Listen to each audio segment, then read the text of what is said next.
Our broadcast this evening. All right. All right.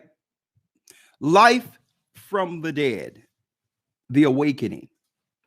Okay. Something is going on in the earth. The enemy understands. Some of our people who know we're Israelites can understand. But yet there's many confused to what's really happening prophetically. A lot of people lukewarm in the middle.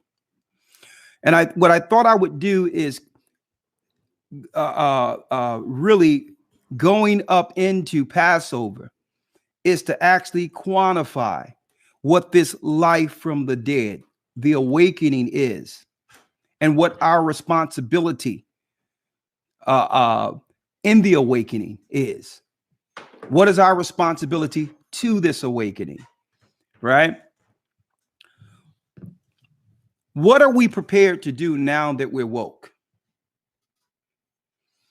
And the perfect example of understanding what path one must take is understanding what Christ did, what he did for us.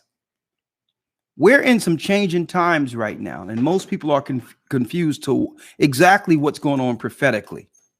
Not us, not those who believe in the Bible. So when we talk about life from the dead, the awakening, what exactly is that according to the Bible? Now, a few years ago, we kept hearing through mainstream articles, mainstream media, YouTube, New Agers, there was a word out there. There was a statement concerning the changing of times. And the Gentile nations were calling this, what we're living in now, the age of Aquarius. And a lot of that flew right over our heads. Not concerning that they're saying that it's an age of Aquarius, but obviously people somewhere in this earth understand that there's a changing of times that affects society going forward. They're charting something. Unfortunately for us as a people, we're just trying to survive. Age of Aquarius meant absolutely nothing to us. It flew right over our head, but actually it tells us some people somewhere with knowledge is charting the future in ages, okay, for their purpose.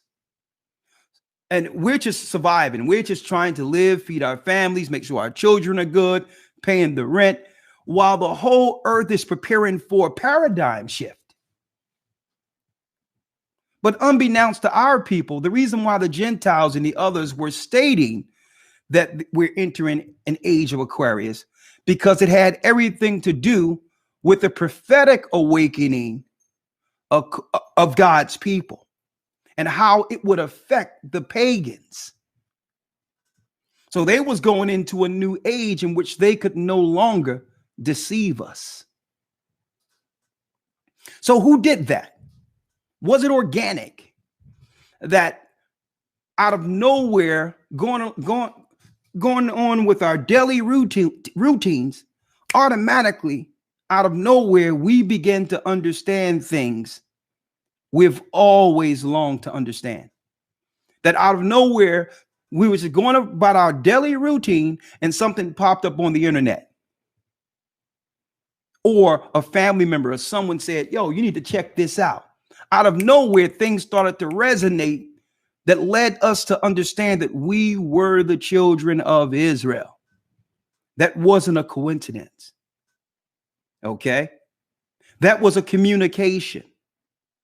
That means that our God has done and is doing his part according to prophecy. But what are we doing? He's doing exactly what he's reaching right through the darkness, giving us the light. But with that comes responsibility. What is our responsibility in this awakening? See? Because the Gentiles were like, okay, we can no longer deceive them. We can no longer kick this lie, this deception, this can down the road. Eventually, we're going to have to contend with what's going on grassroots with these people. So when you think of coronavirus, think about all this other stuff and stopping people from traveling and all this, folks, it all goes back to the awakening and what the Gentiles labeled age of Aquarius, a change. So what I wanted to go into to today, leading up to this Passover, where this awakening began to come into reality prophetically through Christ.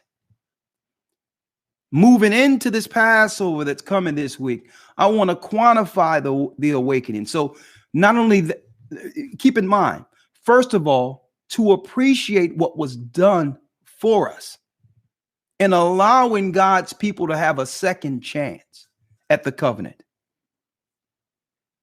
Okay, that's first and foremost, to appreciate that sacrifice, even though none of us, with our sins, were red as crimson. None of us was worthy, but yet he died. He became that sacrifice and showed that example to give us an opportunity in the awakening to face our enemies and to tell them once and for all that their kingdom will soon end. That's Christ resonating through the elect. So what is our responsibility understanding this? In appreciation for what he's done for us. What is required by us for such a gift? And I want to talk about that today.